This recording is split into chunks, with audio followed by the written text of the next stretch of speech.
வணக்கம் உறவுகளே. இன்றைக்கு நான் கத்தரிக்காய் வரை செய்ய போறேன்.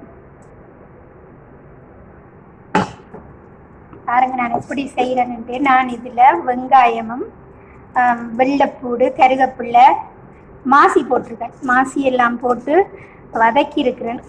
மாசி போட்டா நல்லா இருக்கும். சின்ன சீரகம் எல்லாம் போட்டிருக்கேன். உரப்புக்கு வெட்டுத்தூள் போட்டிருக்கிறேன். நல்லா இருக்கும். நீங்களும் இப்படி ஒரு தடவை மாசி எல்லாம் போட்டு கத்தரிக்காய் வரை செஞ்சு பாருங்க.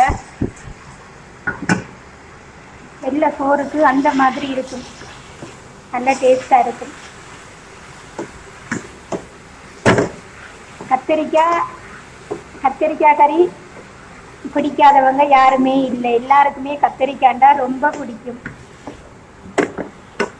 பிடிச்சிருந்தா நீங்களும் இந்த கத்தரிக்காய் வரை செய்து பாருங்க. மாசி எல்லாம் போட்டு எப்படி டேஸ்ட்